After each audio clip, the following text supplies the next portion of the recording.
Buenas tardes, soy Eliselda, presidenta de la Lliga Reumatológica Catalana y os doy la bienvenida a Reumas, nuestra marca de Internet. Somos una entidad sin ánimo de lucro, como bien sabéis, que trabajamos hace más de 30 años para acompañar y mejorar la calidad de vida de las personas que convivimos con enfermedades reumáticas y musculoesqueléticas, entre ellas la espondilitis, que trataremos hoy. Damos servicio directo a unas 1.300 personas asociadas y es la asociación más grande a nivel estatal que da este servicio directo. Sobre todo es aquellos temas que nos afectan solamente por tener estas enfermedades, como pueden ser temas laborales, educativos, sociales, psicológicos. Para ello disponemos de profesionales de diferentes ámbitos y también realizamos convenios con otras asociaciones para compartir servicios y darnos soporte mutuo. Disponemos de un programa de formación que va desde la bienvenida a la enfermedad y a reumas, pasando por el conocimiento de la misma, para capacitarnos y formarnos en liderazgo y patrones dirigentes cuando llega el momento y ser capaz de convivir con una enfermedad. Y quien quiere da un paso más allá.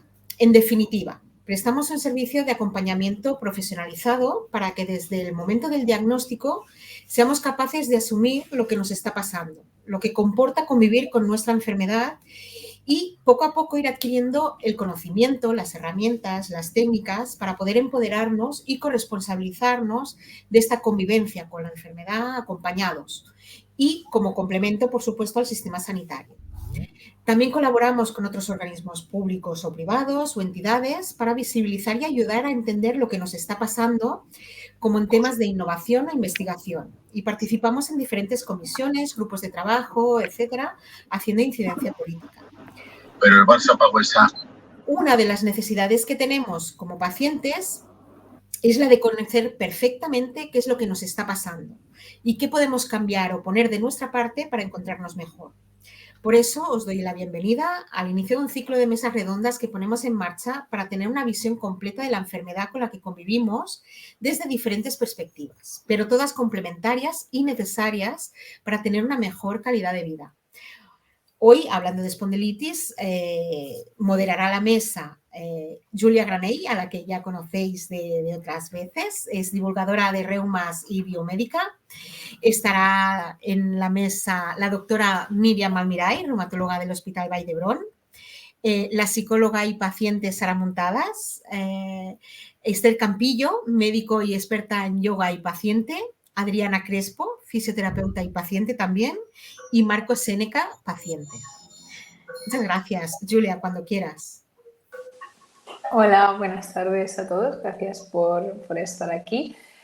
Bueno, hoy vamos a hablar un poco pues, de la espondilitis, del dolor y también de algunos recursos y recomendaciones, así un poco para que tengáis una idea de qué va a tratar esto. Y bueno, para empezar, creo que estaría bien que habláramos un poco de qué es, ¿no? la espondilitis. Y había pensado que podría empezar a la doctora Míriam Almiray, que es reumatóloga, con una definición un poco más quizá técnica o clínica, y luego que le sigan los otros ponentes haciendo pues una breve descripción así como de más o menos de 1 minuto, rápidamente decir qué es la espondilitis. Así que, por favor, Míriam, sí. Hola, buenas tardes a todos. Gracias por invitarme a esta mesa redonda tan interesante. Y la espondiloartritis es una enfermedad inflamatoria que afecta principalmente a la columna vertebral y también a la sacroiliaca, a las articulaciones que están abajo de la misma. Disculpa que te interrumpa, Miriam, es que no se oye muy bien. Si podéis todos cerrar los micrófonos, que no se te estaba escuchando bien. Bueno, gracias. Pero no es por mí, ¿no? No, perdona por interrumpir. Bueno, pues esta enfermedad es característica de personas jóvenes, ya que la edad de aparición normalmente es por debajo de los 45 años. Esta inflamación normalmente se manifiesta, entre otros síntomas, como un dolor inflamatorio. ¿Qué quiere decir un dolor inflamatorio? Un dolor que aparece en reposo, que mejora muchas veces con el movimiento, que se acompaña de una rigidez por la mañana y que a veces despierta por la noche. Aparte de la columna, a veces, no siempre, a veces, También hay afectación periférica en forma de artritis, que es inflamación de las articulaciones, entesitis, que es inflamación de la entesis, que es la inserción del ligamento en el hueso, muy típica en el tendón de Aquiles, de dactilitis, que es el típico dedo en salchicha, y también en alguna ocasión hay manifestaciones que llamamos extraarticulares o extramusculoesqueléticas, como la uveitis, que es inflamación de una capa de los ojos, la psoriasis en la piel o la enfermedad inflamatoria intestinal. Y sobre todo, pues todo esto a veces, como aparte del dolor puede ocasionar una dificultad de movimiento, también puede afectar a la esfera emocional. O sea, esto es la espondiloartritis, os voy a explicar así lo mejor que he podido, pero no es solo inflamación en la columna y en las articulaciones, sino que, como veis, es mucho más. Y ahora lo explicarán también mucho mejor las otras compañeras. Muchas gracias, Miriam, por esta definición tan completa, pero breve a la vez. Así que ahora, si queréis los demás, pues comentad también quién quiera empezar. Sara, ¿tú misma? Vale, yo misma. Como ya has dicho el tema emocional, pues ahora sería yo el paso. Pues muchas gracias primero por invitarme. Ya soy habitual aquí en Reumas y siempre estoy encantada y sobre todo cuando es, bueno, la enfermedad que yo también tengo, la espondiloartritis.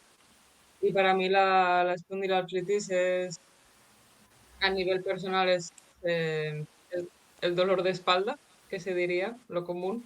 El dolor de espalda que me impide a veces levantarme de la cama, que me limita. Es un dolor que sobre todo me dificulta el día a día y sobre todo ahí es cuando entra toda la parte emocional que me frustra, me da rabia, me entristece porque no puedo. O sea, también abarca el no poder hacer aquello que quieres hacer o aquello que nos gusta. Entonces, para mí la espondilitis tiene esa parte. También tiene la cara mala y la cara buena que a lo largo del tiempo la conoces un poco más y al final lo que hace es conocerme muchísimo más, saber poner mis límites y, y poder también, en mi caso, sobre todo ayudar a una mayor calidad de vida a las personas con una buena gestión del dolor, del estrés, tema emocional, todo esto. Y que al final también la espondilitis tiene sus pros y tiene sus contras en, en todos los sentidos. Muchas gracias, Sara. Bueno, seguimos con Adriana.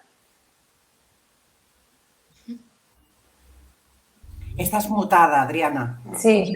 Se me da fatal la tecnología. Hola, ¿qué tal, compañeros? Muchísimas gracias por invitarme. Me hace un montón de ilusión, no sabéis cuánto formar parte de esto, porque yo me he dado cuenta como paciente que las asociaciones cumplen una labor social brutal, donde recibimos un acompañamiento absolutamente necesario en los pacientes que tenemos dolor crónico. Y dejadme que os diga que para mí la espondilitis, que lo he pensado mucho, es adaptación. Es dar un paso para adelante y reconocer que de vez en cuando voy a ir 2 pasos para atrás porque no siempre se asume el diagnóstico de la misma manera. ¿En qué se traduce eso en una mujer como yo, que ya me veis, que soy enérgica, echada para adelante? En aprender a respirar, en aprender a aceptar que a veces el cuerpo no me da, porque a mí la rigidez no me da tanto por la mañana, me empieza a dar ahora. De hecho, me veréis en el vídeo empezar a moverme porque si no estoy incómoda. Lo que he hecho ha sido combatirlo con estudio, con muchísima gestión de emociones. Me he abierto en canal, he aprendido a aceptar la vulnerabilidad, la debilidad que esto también me supone y adaptarme. He tenido que cambiar mi deporte, he tenido que cambiar la alimentación, la higiene del sueño y he complementado mi vida de una manera que me está ayudando. Entonces, no voy a permitir que esta enfermedad me domine, pero sí que es verdad que tengo días bajitos donde llamo a mi madre y le digo, mamá, dame cariño, dime lo guapa, lo lista y lo bonita que soy porque me vengo abajo. Pero de normal yo mantengo una rutina muy activa de movilidad y ejercicio y lo que intento trasladarle a mis pacientes a través de la fisioterapia es a entender qué tipo de dolor tenemos, porque no siempre va a ser un dolor inflamatorio, que lo ha comentado muy bien Miriam, es un dolor que a veces recepciona mal el movimiento, no solo el ejercicio, sino la movilidad, pero hay otras veces que tenemos rigidez, otras veces que tenemos tensión, entonces siempre va a haber algo que podemos hacer y esto también lo trabaja muy bien Esther, un besito de Esther, que te sigo por redes. Podemos a lo mejor no mover la espalda, pero sí empezar a mover un pie, es decir, que esta adaptación no sea limitante, que no nos deje atrás. Y a mí me afecta sobremanera. Ahora os voy a intentar enseñar mis manos podridas, ¿lo veis? Bueno, pues llevo un brote de psoriasis brutal desde el 15 de julio, no salgo, la medicación que me han pautado no ha sido la adecuada, llevo muy medicada 2 meses, no he podido trabajar en todo agosto, tengo los pies en carne viva, pero a mí normalmente me ha atacado no solamente a la rigidez y a la degeneración en tejido blando y óseo de pelvis y sacroiliaca, sino al intestino. Estoy muy delgadita, ¿me veis ahí los huesos? No cojo peso, no cojo peso. Y una de las cosas que sí te quiero comentar y poner encima de la mesa, súper abierta al debate, es que la gente muchas veces juzga la carcasa, juzga la apariencia. Dicho finamente, y perdonadme por la expresión, yo tengo un cuerpazo. O sea, vosotros me veis en bañador y decís, wow, qué tía. No es solo un cuerpo. Este cuerpo cuesta mantenerlo y a mí mi enfermedad me afecta. No gano peso con facilidad.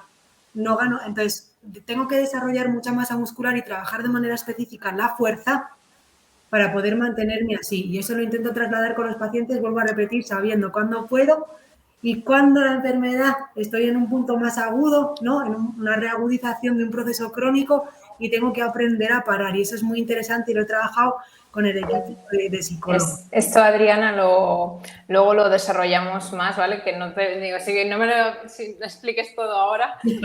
Nos reservamos para uno de los puntos, ¿vale? Que hablaremos más del tema del dolor y cómo nos afecta al día a día.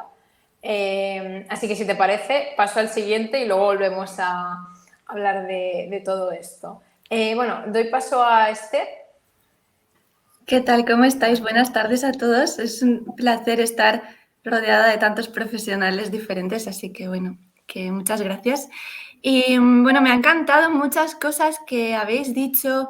Me ha encantado que la doctora Miriam al final de la definición ha nombrado el tema emocional, ¿no? Que me parece algo súper importante y que cada vez lo tenemos más en cuenta. A mí cuando me diagnosticaron hace 12 años, pues como que pasaba un poco desapercibido, ¿no? La salud mental, que ahora está tan de moda, pues creo que es algo que se tiene que tener muy en cuenta desde el principio del diagnóstico y para eso tenéis a Sara Montadas, que es psicóloga experta en dolor crónico. Y también me ha parecido muy interesante el apunte de Adriana sobre adaptar el movimiento según el punto de la enfermedad en el que estás, ¿no?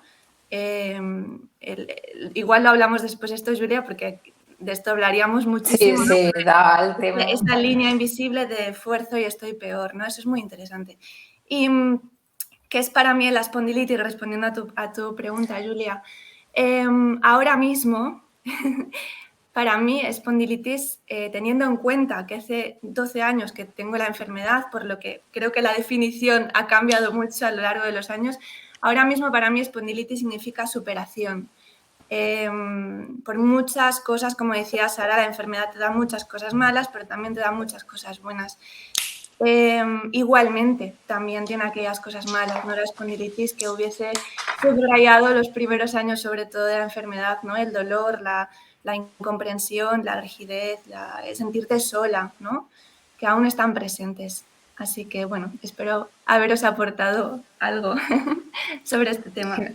Gracias, Esther. Qué bien, ¿no? Que estén saliendo también palabras positivas como superación, adaptación. Vale, ya doy paso a la última persona, a Marcos, y ya entonces pasaríamos al siguiente punto, así la tertulia. Por favor, Marcos. Hola, buenas tardes y gracias por tenerme aquí en esta mesa redonda con todas vosotras, básicamente, que la mayoría sois compañeras. Entonces, para mí la espondilitis es paciente porque no estoy relacionado de ninguna forma profesionalmente, cosa que las personas que han hablado en la mesa redonda sí. Es incertidumbre porque Estuve 4 años sin diagnóstico desde los primeros síntomas, de no saber qué me estaba pasando.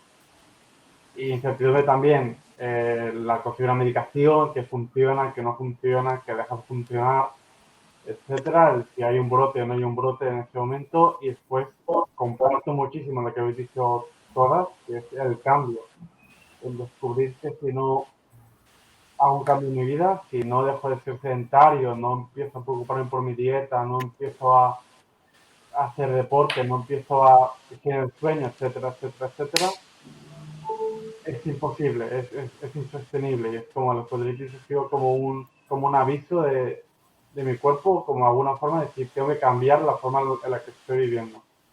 Y claramente en eso me he mejorado mucho. O sea, me ha empeorado la vida porque tengo la enfermedad y tengo brotes, pero a la vez me la ha mejorado porque me ha hecho despertar y empezar a preocuparme por mi bienestar físico, mental y todo. Bien, muchas gracias a todos por esta aportación, cada uno desde vuestro punto de vista. Ahora, si os parece, podríamos hablar del dolor, ¿no? Y como tenemos diferentes perfiles, creo que sería interesante que cada uno pudiera hablar un poco del dolor, como tanto a nivel personal como lo vive, los que sois también pacientes, como lo que os encontráis en consulta desde diferentes focos, ¿no? Por ejemplo, Sara, que es psicóloga, Miriam, reumatóloga, Adriana, fisio, Esther, profesora de yoga, ¿no? Creo que podemos hacer una buena definición y hablar un poco sobre este tema entre todos. Y ahora, bueno, intentaré no interrumpiros mucho. Si queréis más, pues conversar también un poco entre vosotros. Y nada, adelante. ¿Quién empieza? ¿Yo misma, por ejemplo? Por ejemplo, Miriam, sí, gracias. A ver, el dolor, hace tiempo que se pensaba que estaba directamente relacionado con el daño en el tejido periférico. Tengo tanta inflamación, tengo tanta lesión, tengo tanto dolor. Cada vez se ha visto más que no es así, es un conjunto de cosas. Entonces, es, por ejemplo, labor de los profesionales, yo creo, intentar orientar al paciente sobre por qué principalmente tiene el dolor. Porque es un dolor porque persiste, un poco de inflamación, ¿no? Lo vemos por las características del dolor, si hay algún signo inflamatorio. Entonces, potenciamos sobre todo el tratamiento farmacológico con el nuevo arsenal, ¿no? Tenemos bastantes fármacos hoy en día. Es un dolor más mecánico porque ya tenemos alguna lesión en la columna que nos dificulta el mover. O es un dolor también que tiene un componente más de contractura. Es un dolor, también hay que hablar, yo creo, de lo que es la sensibilización central, que no es lo mismo que fibromialgia. Es decir, cuando a veces tenemos un dolor, un estímulo repetido, nuestro sistema nervioso se excita y seguimos teniendo dolor, todo y que el tejido está mejor, ¿no? Entonces ahí es importante potenciar las medidas no farmacológicas. O a veces es un conjunto un poco de todo, ¿no? Por eso es importante los fármacos y los no fármacos, que aquí se está hablando mucho, ¿no? En la terapia psicológica, si está mal, el moverte y saber cómo moverte, ¿no? Como bien habéis dicho, moverte según estés, el movimiento adaptado, ¿no? El movimiento nunca se prohíbe, el movimiento se adapta, yo siempre digo, ¿no? Entonces, pues bueno, ahora tenemos muchos tratamientos, mucho arsenal. Y sobre todo a mí, yo me he dejado antes decir que también la espondiloartritis, aparte de dolor, limitación, inflamación, pues también para mí es esperanza, porque hasta hace años estábamos muy mal y ahora, al menos a nivel farmacológico, cada vez están saliendo más fármacos, conocemos mejor porque la enfermedad se produce y podemos atacarla mejor, pero no solo con fármacos, sino con esta visión más integral. Yo a colación de lo que dice Miriam me gustaría aportar una cosilla. Los que no me conozcáis, yo soy muy friki de la ciencia, o sea, me podéis llamar friki y para mí eso es un orgullo. Hay un libro muy interesante que yo trabajo con otros compañeros, pero también con los pacientes, que se llama Explicando el dolor. No sé si lo conocéis. Es una verdadera obra de arte, es un libro muy didáctico. Además es muy gráfico porque tiene dibujitos, el lenguaje es asequible y desde ahí te explican todo lo que es el dolor, toda la experiencia, hasta lo que es un potencial de acción, y de verdad que es una herramienta maravillosa porque la información es poder y es una de las maneras en las que yo combato el dolor. Y el último punto que quiero hacer en relación al dolor es que yo, por ejemplo, trabajo mucho el cómo estás aquí y ahora. Porque hay muchas veces que nos encasillamos en el dolor y es que como ayer tuve un brote y ayer estaba mal, es que hoy vengo, ya, pero ¿cómo estás ahora? Y terminas de tratar a un paciente y ves que vuelve, en cuanto has terminado de quitarle la mano de encima, vuelve con su actitud defensiva y con esa kinesiofobia, con ese miedo al movimiento, porque te agradezco en el alma, Miriam, no sabes cuánto que digas como médico que no se prohíbe el movimiento, que el movimiento se adapta, porque hasta hace poco ese enfoque biomédico y no tanto el biopsicosocial donde nos movemos ahora, sí que prescribía ese miedo de ten miedo a todo, te mueres, tienes lumbalgia, un mes en la cama. No. El miedo empeora el dolor. Eso es, gracias a profesionales como tú, gente como yo, que somos una generación un poquito más joven, lo tenemos mucho más fácil y yo como enferma no sabes de verdad cómo agradezco que nos hayáis allanado el camino. O sea que... Bueno, yo creo que hemos aprendido mucho de los otros compañeros no médicos, de psicólogos y también de los fisioterapeutas.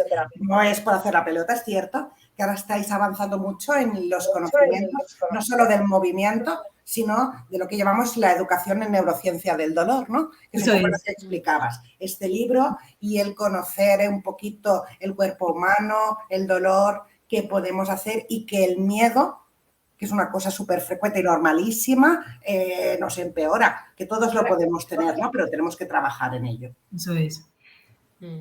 A mí me gustaría lanzar una pregunta a Sara, porque me gustaría, no sé si quizás esto pueda ayudar a las personas que nos están escuchando, que creo que el componente emocional del dolor, ¿no? Quiero decir con esto, cómo se vive el dolor en diferentes situaciones, ¿no? Es decir, cómo se vive el dolor depende del entorno que tengas, depende de los recursos económicos que tengas, depende del estado de ánimo que tengas, ¿no?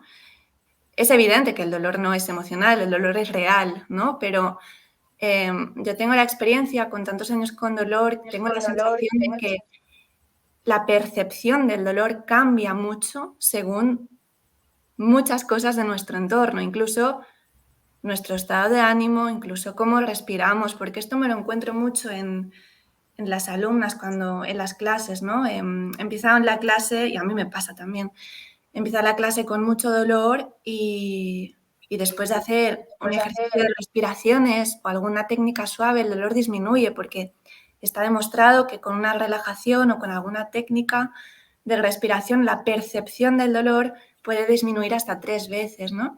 Entonces, en esta línea le quería lanzar la pregunta a Sara, ¿qué consejos nos puedes dar para que esta percepción del dolor pueda disminuir, aunque siga habiendo dolor, aunque siga habiendo inflamación, cómo nos puede ayudar a disminuir la percepción del dolor? Y también, perdón, también una cosa más quería apuntar, con la educación de la enfermedad también podemos disminuir esa percepción del dolor, que es algo que estamos haciendo aquí hoy, ¿no? El por qué tengo este dolor, qué es la espondilitis, todo esto nos ayuda a entender muchas más cosas y nos puede aliviar esa ansiedad o ese miedo por el dolor o por la enfermedad. Ya está.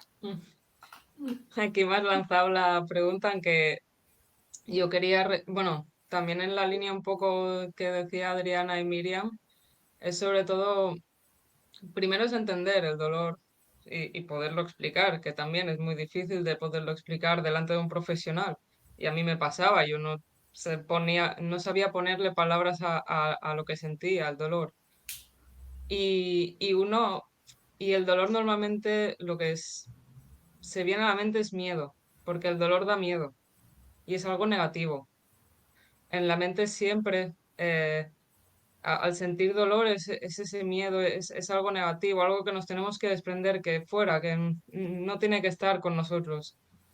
Y está dentro de nosotros y de nosotras, y eso es difícil, no nos podemos arrancar la piel, ni, ni nada, ni sacarnos el cuerpo, está ahí. Y aquí es claro, es primero entender ese dolor y lo que nos provoca, qué emociones nos puede provocar. si nos provoca más rabia de eso de no querer tener este dolor, si nos provoca más tristeza porque nos vemos muy limitados y limitadas.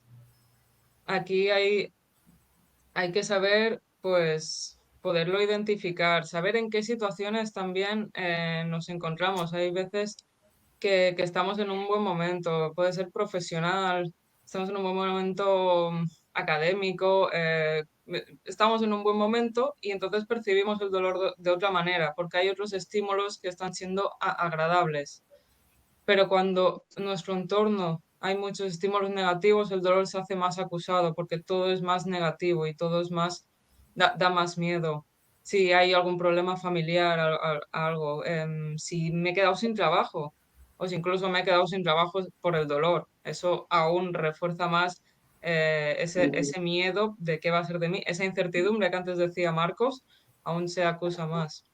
Y todo esto hay que primero entender dónde estamos, en qué punto estamos, como decía Adriana, el aquí y ahora, y ver cómo nos afecta en nuestro día a día y en qué momentos también, porque hay situaciones y épocas del año también que nos afecta de una manera u otra. En invierno es una cosa y en verano es otra. Y cada persona, y aquí hemos pasado un verano que tela, que en mi caso yo lo he sufrido mucho y el dolor era bastante acusado. Pero también, bueno, y así poco a poco también se va cambiando la perspectiva al entender todo esto y poderle poner palabras nos ayuda en este sentido.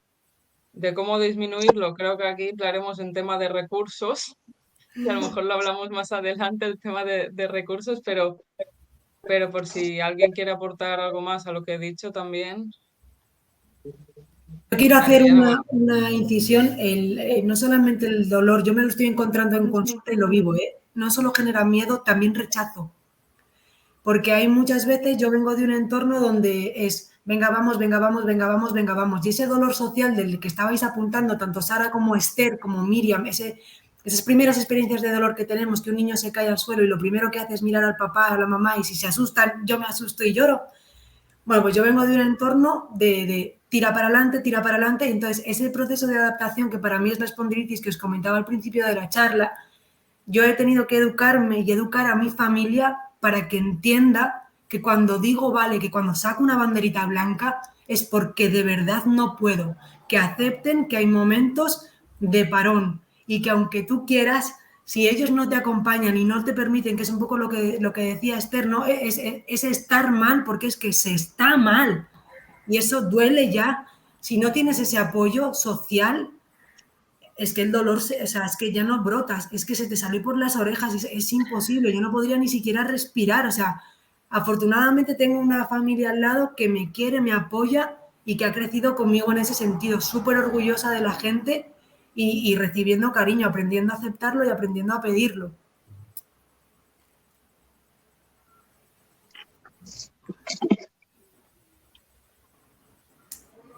pues yo aquí quería preguntar también a Marcos, que como no lo veo, bueno, a mí no me sale. Pues también su visión, bueno, aquí todas estamos hablando también de pacientes, menos Miriam, pero aquí nos hemos reunido profesionales que también somos pacientes, pero también tenemos esta parte de profesional, pero en Marcos yo creo que nos puede decir también su visión solo de paciente, de qué le provoca este miedo y de la importancia del entorno, porque también es verdad lo que decía Adriana, que tener una familia al lado que te apoye es muy importante. Y si no hay eso, si no hay nadie que te apoye, te sientes solo o sola y ya y incomprendido en todos los aspectos. Y yo creo que aquí también ver socialmente cómo estamos es muy importante y poder hacer relaciones saludables y de apoyo, no sobrecargarnos también con relaciones. Y por eso quería dar paso a Marcos como solo paciente en esta mesa redonda. Bueno, para mí ha sido muy importante el apoyo tanto de la familia como de los amigos más cercanos, que puede llegar a ser un problema el hecho de que al ser una enfermedad, que tener el miedo de la discriminación presente o futura, que sea algo que solamente puedes contar a la gente más cercana, eso hace a la vez que no te puedan entender, por ejemplo, los compañeros de trabajo cuando tienes un brote, porque no puedes explicarles realmente lo que sientes, te sientes un poco incomprendido. Pero sí que es verdad que el hecho de participar en este caso, de la Lliga Reumatológica Catalana o de Reumas, es algo que se lo recomiendo a todos los pacientes, a todos los y las pacientes recién diagnosticados de la enfermedad, porque es una forma de no solo de estar con gente que te pueden comprender solamente con decir una palabra, ya te están comprendiendo lo que quieres decir, sino también el hecho de poder explicar, de poder sentirte como una familia, aunque lo único que tenga que ver con esa persona es la propia enfermedad. Es una forma, es muy importante el sentir, como decía Sara, las relaciones, el apoyo mutuo y la comprensión, ya que tu padre, tu madre, tus hermanos, es muy difícil que puedan comprender hasta qué punto la enfermedad puede decir un día que estés bien, otro día que no estés tan bien. El hecho de que sea tanta incertidumbre, no sé si a veces no, a veces es más, a veces menos, es muy difícil de acabar de comprender. Al menos bajo mi punto de vista, me ha sido complicado entender uy, estás bien, pero ahí estás mal, estás exagerando. No, es que a lo mejor es difícil, entonces está muy bien poder desahogarte un poco o poder ser con gente que te pueda comprender dentro de la asociación. En esta línea, Marcos, yo quería comentar que os invito de todo corazón que probéis los GAMS de la Lliga de Reumas, que son los grupos de ayuda mutua, porque, bueno, Sara os puede contar un poco más de esto.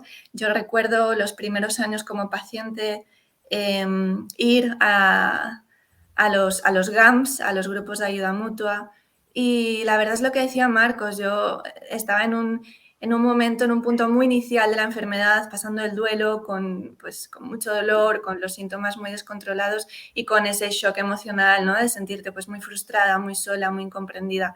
Y el hecho de aunque fuera solo 1 hora al mes, me acuerdo que era 1 hora los sábados, el hecho de juntarte con personas que solo con mirarte las entiendes y te entienden porque están pasando por lo mismo que tú, yo salía de los GAMS como más aliviada, aunque seguía teniendo muchísimo dolor y muchísima rigidez, salía como, ¡ay, qué alivio!, ¿no? Me siento comprendida. Y es lo que hablábamos antes, que esa percepción del dolor puede depender de muchas cosas en tu entorno, y el hecho de sentirte comprendida o comprendido te ayuda a vivir con el dolor mejor. Así que apuntaros a los GAMS. Aquí sí, el tema de los grupos de ayuda mutua es algo que nos ayuda muchísimo, es una de las claves para... No es que disminuya el dolor, sino que al conocer a otras personas que están pasando por una situación parecida a la tuya y que cada una está en una fase, hay gente con fase inicial, hay gente con 20 años de enfermedad, hay gente que ha estado en remisión y ahora ha vuelto a caer, o sea, hay diferentes fases. Aquí, y a mí personalmente me ayudó mucho entrar en un grupo de ayuda mutua, que justamente fue el de con Esther, para poder poner palabras al dolor, porque no sabía lo que me estaba pasando, y al escuchar a otras personas decía, esto a mí me pasa, o sea que lo puedo explicar de esta manera a mis médicos, en este caso, y así también me podían entender mejor. Y esto hace que tengamos una red de apoyo, que con solo eso, con solo el simple hecho de estar en esos grupos y de ver que hay otras personas, el sentimiento de bicho raro disminuye. También somos raros, sí, pero estamos aquí juntos en Bueno, este sentido, y nos apoyamos. lo decía Elliot Aronson, ¿no? Que el ser humano es un animal social, o sea, como Homo sapiens, como especie, nosotros necesitamos de esa parte social, y lo dice una tipa que soy yo, que soy bastante solitaria e independiente, y a raíz de este proceso de adaptación he aprendido de verdad lo importante que es sentirse en comunidad, y lo que decís, solo con una mirada, que ya te vale, que es que no hace falta ni hablar, que es que te ponen la mano aquí y dices, ¡ay, qué alegría me das! Y ese sentimiento de acompañamiento, de no estoy solo, porque el miedo es brutal, el rechazo es brutal, la desolación es te deja un poco desamparado. Y en mi caso, que yo trabajo físico, que dependo de mi cuerpo porque soy autónoma para generarme ingresos, porque a mí no me contrata nadie sabiendo que tengo esta enfermedad, compañeros, eso es algo que quiero poner encima de la mesa. Yo me he tenido que abrir una clínica para poder adaptarme a mi propio proceso de enfermedad y eso me ha supuesto un bofetón emocional. Así que no sé si alguno está en mi situación de decir, tengo un trabajo físico y no me tira el cuerpo. Ahí lo dejo.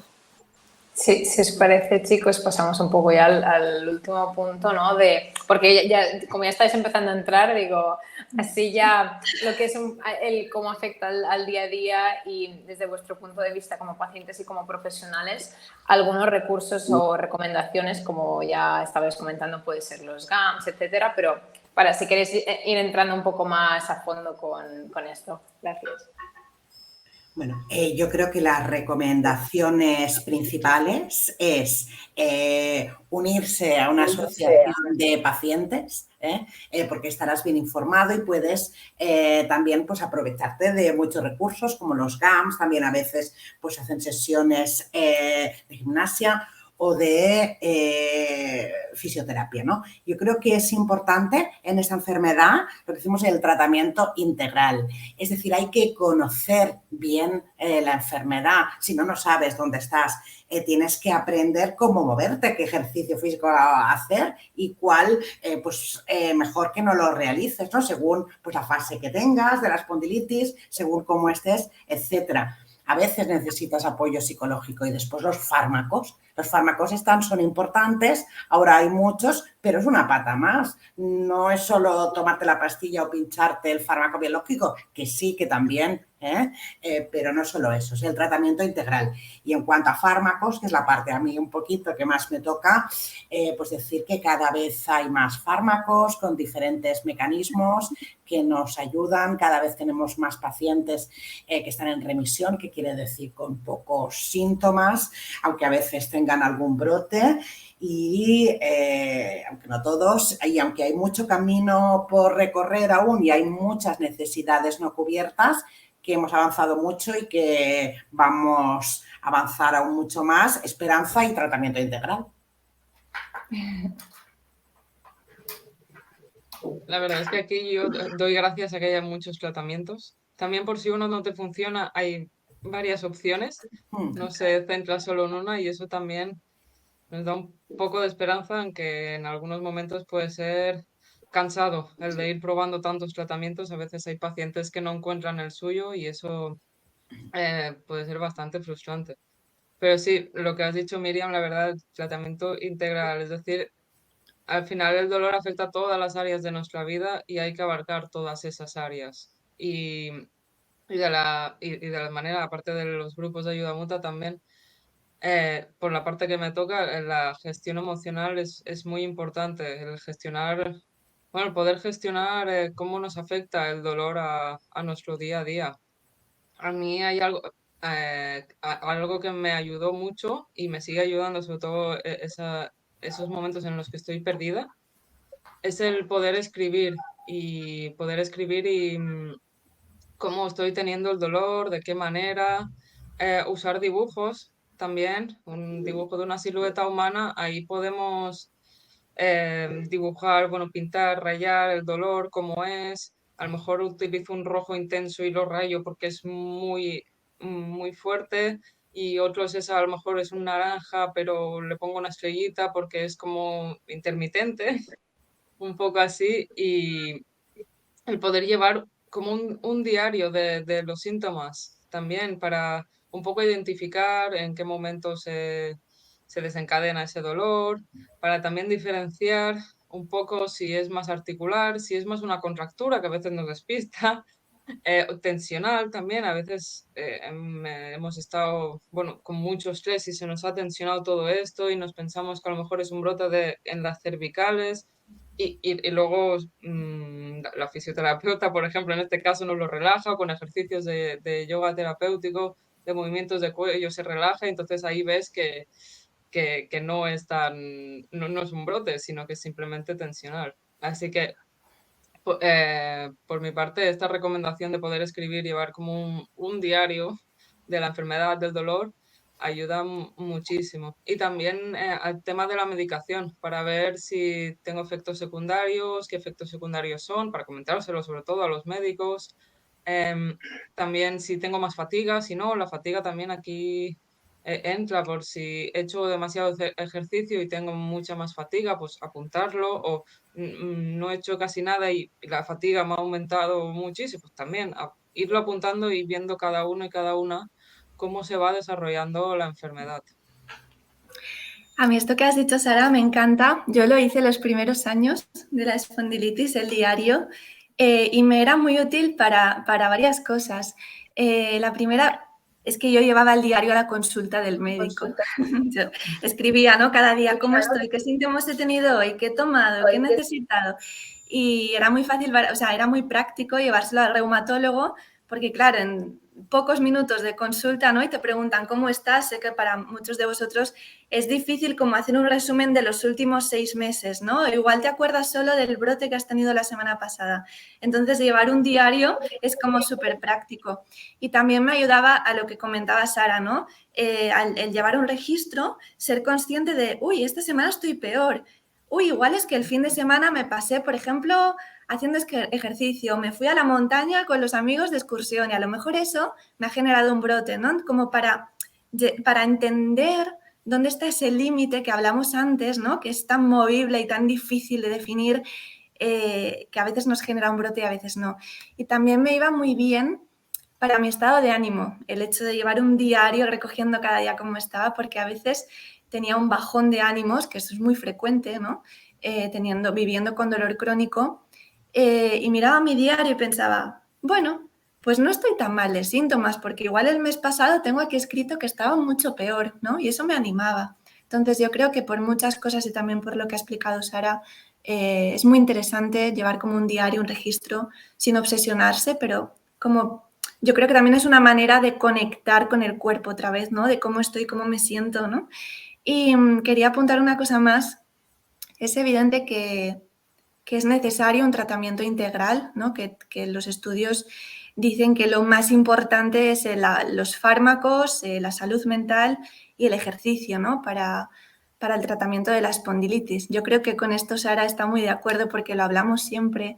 Nos encontramos, yo me encuentro muchas veces personas que entran en el SAI, en el servicio de acompañamiento integral que tiene ahora Reumas, y con tantísima información que recibimos ahora en las redes y por 1000 sitios, llegan recién diagnosticados con estado de shock, con estado de duelo y además te dicen, he leído que ya tengo que hacer un cambio en mi vida a nivel de nutrición, de psicoterapia, de ejercicio, de todo, ¿no?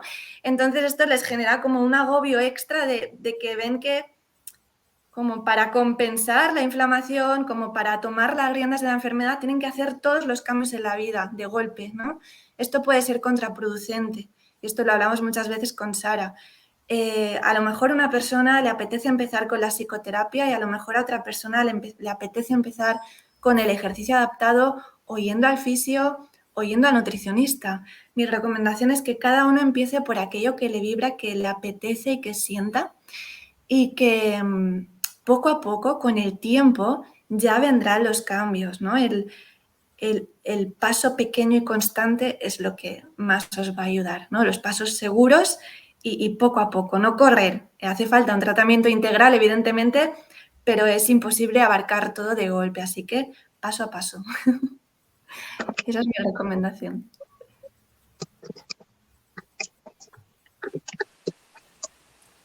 Gracias, chica. No sé si, Adriana, tú quieres añadir.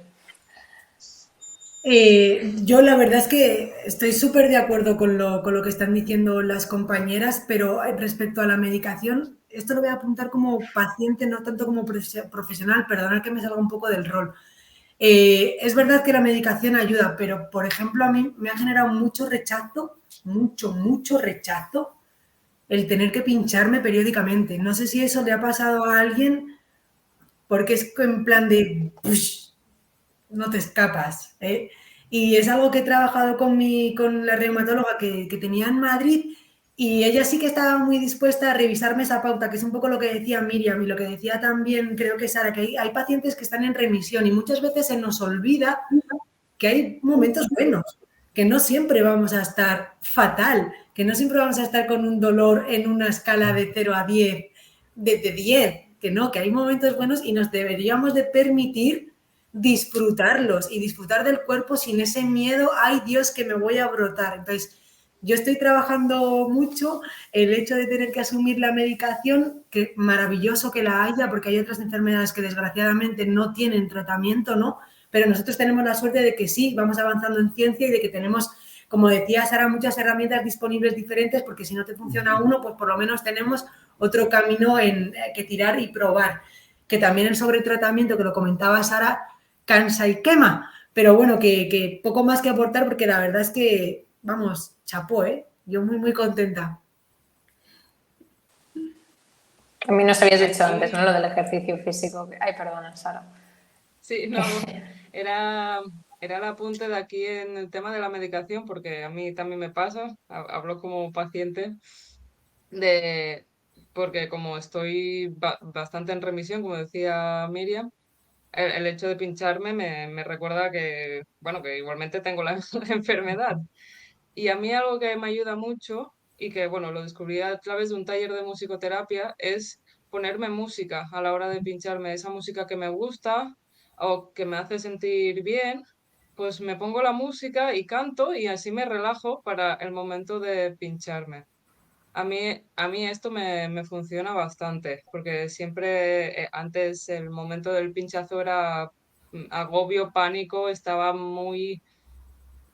irritable, estaba enrabiada con el mundo porque me tenía que pinchar y gracias a este taller de musicoterapia que hice, descubrí que la música me podía ayudar en ese aspecto. Así que también podernos refugiar en las artes, para decirlo de alguna manera, en la música, también las series de televisión que nos hacen reír y nos distraen también es una manera de poder sobrellevar mejor el dolor y también de no pensar tanto en dolor, dolor, dolor, que a veces también es solo foco dolor y hay muchas más cosas. Adriana también lo ha dicho, que hay mucho más y no solo es dolor, sino que hay muchas cosas por las que disfrutar, aunque ahora mismo no las veamos, que a veces también cuesta, sobre todo dependiendo del momento en el que estés de la enfermedad. Por eso también apuntar esos momentos de alegría al escribirlo,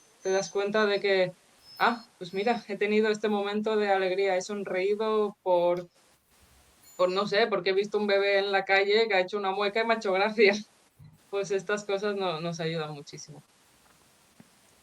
Muchas gracias, chicas. No sé si Marcos quieres añadir alguna cosa. Bueno, es una cosa muy pequeña, pero más allá del tema de certidumbre, el tema de pincharse cada 15 días,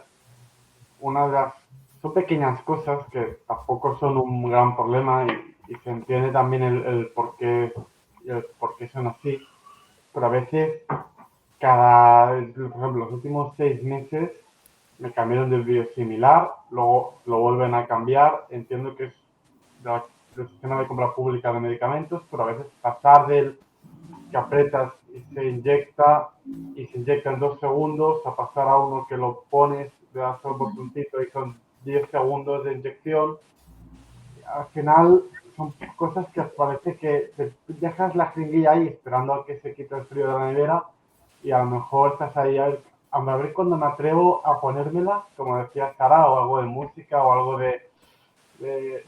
claro, el cuerpo entra en tensión ahí a ver, la pongo o no la pongo, también porque después, no sé si mucha gente le sucede igual, pero a lo mejor 1, 2 horas, incluso a veces un día entero, estás como más cansado, más raro, incluso en invierno muchas veces tengo un poco de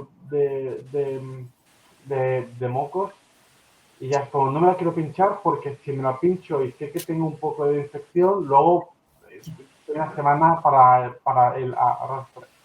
Entonces, son cosas que tienes que ir aprendiendo poco a poco que si te notas un poco con moco, dices, mejor lo postergo un poquito el pinchazo porque si no... Y bueno, a veces son cosas que aprendes como paciente y te aprendes a gestionártelo y bueno, gestionarlo. Que eso a mí me gustaría decir que a veces queremos ser precavidos los médicos y explicar mucho cuándo debes pincharte y cuándo no, pero que podemos estar tranquilos. Es decir, a ver, lo decimos siempre para que no te pinches a 38 de fiebre o con una herida supurando, pero que empieces un poco de un resfriado, que te dé una infección y te pinches, no es el fin del mundo, no pasa nada, es inmunomodulador, pero tampoco es un inmunosupresor potentísimo, ¿no? Entonces, sí, que al principio supongo que cuando empiezas el tratamiento sí que, pero después dar un poco de tranquilidad, que son fármacos, hay gente que puede haber tenido efectos secundarios, pero tenemos mucha experiencia en estos fármacos, son seguros y podemos estar tranquilos, aunque los médicos siempre hemos de decir lo que te puede pasar, las precauciones, que si el consentimiento informado, y esto entiendo que es... No, sí, yo lo entiendo, Miriam, pero fue un susto que me pasó una vez de que creo que tenía COVID de forma asintomática, pero no lo sabía. Entonces, no lo sabía, solo tenía un poco de tos, me dolía un poquito la garganta, pero digo, no es nada, es asintomático, no pasa nada. Me pinché la Neumab y en menos en muy poco, en un día ya estaba con fiebre 40 grados en la cama y dije, fue una vez. Pero ahora ya tengo un poco el medito, pero entiendo que es seguro, no pasa nada. Simplemente es evitar el que suba la infección. Si os parece, antes de concluir la sesión, si ninguno quiere añadir nada más, como veo que también hay alguna mano levantada, dejaríamos 5 minutos así para que la gente que nos está escuchando, los que estáis por aquí, si queréis hacer algún comentario, preguntarle algo a alguno de los ponentes. Así que veo que hay una mano levantada por aquí. De Xavier. Sí, buenas tardes. Yo quería dar un pequeño apunte sobre lo... Te escuchamos un poco mal, Xavier. ¿Es mejor ahora? Yo quería dar un pequeño apunte sobre lo que estaba hablando ahora del...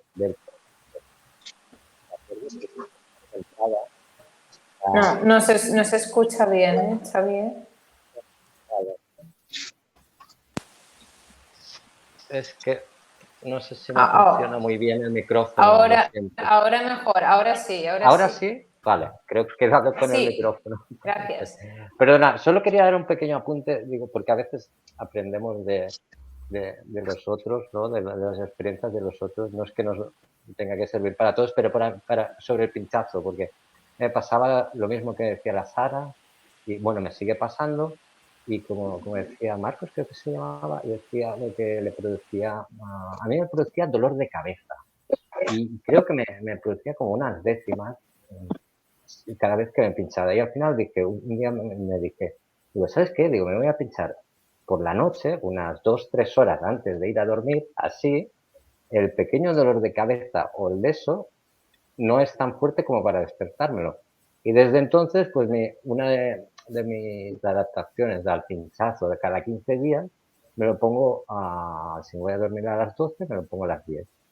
Y entonces ya me ayuda, no me produce ningún... el pequeño efecto así secundario que produce inmediato, lo paso durmiendo. Solo quería apuntar eso. Gracias. Gracias, Xavier. Ignacio, ¿quiere hablar? Sí, quería hacer una pregunta sobre los efectos de la enfermedad. Se ha hablado de varios efectos. Quería preguntar sobre el efecto de anemia por falta de hierro. ¿Esto suele suceder? Sí. supongo que es a mí más la pregunta. La anemia por déficit de hierro no suele producirse por la enfermedad, a no ser que haya asociado una enfermedad inflamatoria intestinal. Evidentemente, si tienes una colitis o tienes un Crohn, sí que puede haber una anemia ferropénica. Lo que sí que a veces hay, si la enfermedad no está bien controlada y hay inflamación, es lo que se llama una anemia de trastorno crónico, que es una anemia por inflamación, pero no exactamente por déficit de hierro. Es decir, que si en un paciente con espondilitis hay una anemia por déficit de hierro, pregúntale bien cómo está a nivel del intestino o busca otras causas. Gracias. Adriana, nos piden que repitas el nombre. Vale, ya está, ahora ya le he respondido. No sé si alguien más quiere hacer algún comentario o duda. Pues mira, el libro que os he recomendado se llama Explicando el dolor. Si tenéis nivel, yo siempre recomiendo que lo leáis en el idioma original, que va a ser inglés, que el título es exactamente el mismo, ¿vale? Explain Pain. Yo lo tengo descargado en PDF. Si queréis os lo mando por aquí, no tengo ningún problema, ¿vale? Porque de verdad que merece muchísimo la pena. Yo lo trabajo con pacientes que demandan información, que quieren saber, porque quieren atacar su proceso de dolor crónico, cualquier tipo que sea, cualquier tipo de dolor, ¿eh? O su proceso de enfermedad desde el conocimiento. Y eso de verdad que nos hace fuertes. La información nos posiciona, la información adecuada, porque el doctor Google, como decía, no sé quién comentaba, puede ser Miriam, quizás el doctor Google sabe mucho, hay que saber también filtrar toda la información a la que tenemos acceso. Y este libro, los profesionales de la salud lo recomendamos, es un equipo de los mejores del mundo y están marcando la diferencia y poniendo sobre la mesa nuevas definiciones de dolor constantemente, y tienen también uno muy interesante de imaginería motora, que es para decirlo finamente, imaginaros que nos han amputado un brazo, pero nos duele ese brazo. ¿Cómo es posible que nos duela si no tenemos ese miembro? Que es lo que comentaba Miriam, que antes el dolor estaba muy asociado al daño tisular y ahora se ha visto y se define ya el dolor como una experiencia subjetiva desagradable, asociada o no a un daño real o potencial. Ojo, potencial por el miedo. Exacto. Entonces, este equipo es maravilloso, además son muy activos en redes sociales y tal. Son caros, los cursos que dan son caros, y para los cursos sí que necesitamos nivel de inglés, pero este libro lo tienen traducido al español. Yo, si queréis, os lo paso. Gracias, Adriana. No sé si Montse había levantado la mano, no sé si quiere hablar. Dejaríamos esta última pregunta. Montse, ¿querías decir algo? Bueno, pues si nadie más quiere preguntar nada, un poco para concluir, yo me quedaría con esto que habéis ido diciendo, ¿no? Y que estabais comentando ahora, que la información es poder, pero sobre todo que la información sea fiable, contrastada, que venga de fuentes, fiables, porque en Google podemos encontrar cualquier cosa.